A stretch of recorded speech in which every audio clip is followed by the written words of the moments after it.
Spider-Man: A Brand New Day will be the best Spider-Man movie ever. Hello, my name is Joseph and welcome to the Chill Out Zone, where we talk all things anime, movies and TV shows. Today I'm going to be discussing whether I agree or disagree with certain topics I have heard over the internet. Let's go. Avengers Doomsday is going to be the best Avengers movie. Now this is actually very interesting. I've been trying to avoid all of the spoilers and the leaks concerning this movie. However, based on the little that I have heard, I do have reason to believe that this is going to be a very good movie. But whether it's going to be the best Avengers movie, I'm not too sure.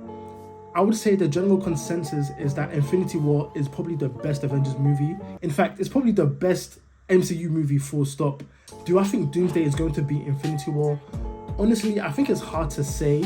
One of the reasons that made Infinity War so good is that all of the characters were well developed. I mean, Marvel took 10 years to develop both the antagonist and the protagonist. Like, Thanos was such a good villain, and that was because he was well written, but also he was developed throughout the other movies before that, and I just don't think that they have done that with Doctor Doom. With Marvel deciding to take a major pivot with the overarching villain, I feel like Doctor Doom hasn't really had the chance to be built up. We don't really know anything of him. So for him to randomly show up and being the main villain, I feel like people aren't really going to be as attached. And to be fair, Marvel knew this, and that's why they decided to hire Robert Downey Jr., which, I mean, I guess it makes sense. Even now, I don't really know how I feel about it.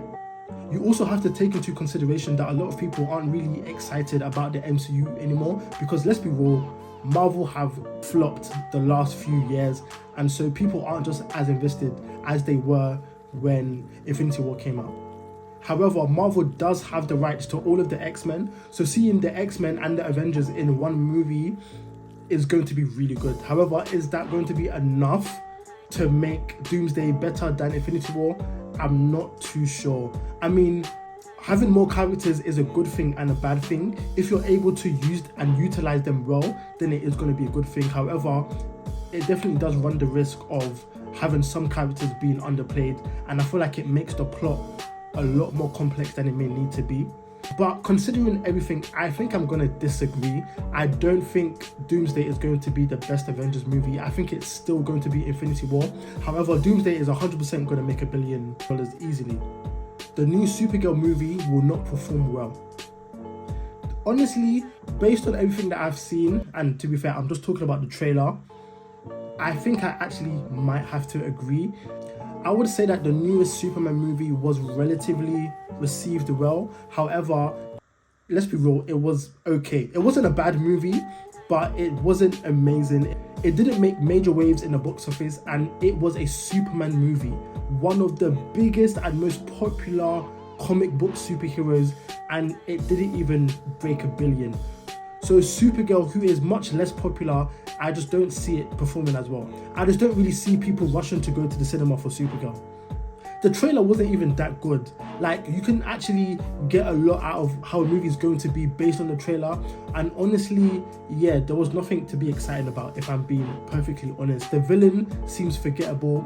Honestly, I don't even think Supergirl is a very likable character anyways, so yeah, I'm just not really too sure about it. The Star Wars franchise will never peak again. That's tough, but it's true. I feel like Star Wars is what Marvel has to be worried about. Like, if Marvel don't fix up, they're going to end up like Star Wars. I do believe that Star Wars is past its peak, and honestly, it's actually quite sad.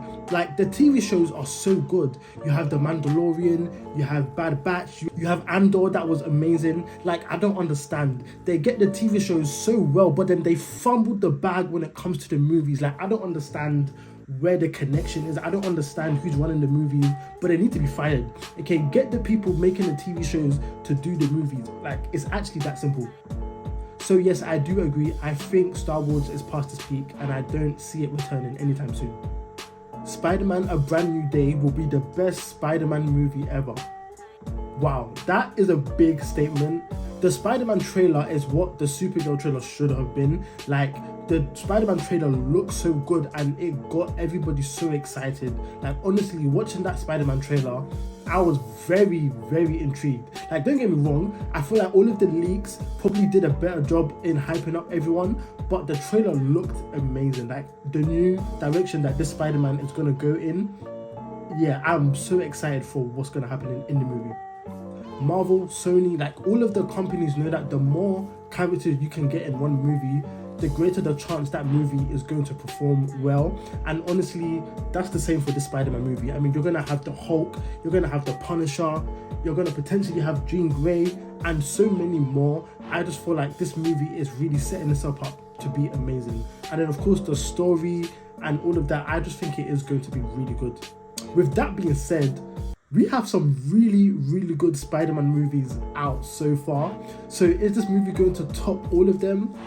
I don't know. I mean, for me, the Spider-Verse movies are amongst some of my favorite Spider-Man movies. I would say I do like the second Tobey Maguire Spider-Man. I think that's a really good Spider-Man movie. So do I think A Brand New Day is going to beat all of them? I think it's unlikely. Don't get me wrong, it's definitely possible. I think I could even say that this new movie may be the best Tom Holland Spider-Man movie, but the best Spider-Man movie in general, I think it's hard to say. I think to be safe, I'm going to disagree and say no. It could come close. I think it could definitely be in discussion, but I think we're just going to have to see when the movie comes out. Debbie Grayson is the best superhero parent in all of fiction. Now that sounds like a hot take, but you can definitely make a good argument for it. When you think of iconic parents, you think of course, Ma and Pa Kent, you think of Aunt May and Uncle Ben. I mean, come on, we all know the infamous quote, with great power comes great responsibility. Like, that is straight wisdom. That's iconic. It is such an infamous quote. Of course, you have Ma and Pa Kent, who have pretty much always been depicted as very good parents. But to be fair, all of these parents have experienced the struggles of raising a superhero child. However, I would say that Debbie has probably been tested the more. I would say that her influence has been felt a lot more in her child compared to Superman and Spider-Man's parents. Let's actually deep what Debbie has been through, and spoilers if you haven't watched Invincible so far. So Debbie found out that her husband and father of her children actually came to this planet to conquer it and to breed with its inhabitants. Not only that, but she also heard him call her a pet. And don't worry, it gets worse. She then got to watch her husband use her son to commit mass murder and destroy half a city. And to top it off, this guy goes to another planet, gets with another woman, and then Debbie is the one who has to raise that child. So she had to raise 2 superheroed alien children, and she did it amazingly. In my opinion, I think it's very obvious that Debbie's character got tested a lot more than any other parent, especially Superman and Spider-Man's parents. Debbie's influence on Mark is literally one of his key character aspects, is the fact that because she was in his life, that was one of the main reasons why he didn't actually become evil. And not only that, but Debbie was such a good influence that she was also able to influence Nolan as well, somebody who lived for over 2,000 years. Like, deep it, Nolan had more character development with being around Debbie for a decade than he had for 2,000 years of his life. So yes, I actually do agree. I do think that Debbie is probably the best superhero parent in fiction so far. That's it for today. I do plan to do more videos like this. So if you have any questions or comments that you would like me to answer in the next video, put them in the comments and I'll be sure to add them in. Also, make sure you like, comment and subscribe, and be sure to check out more of my videos. Peace out.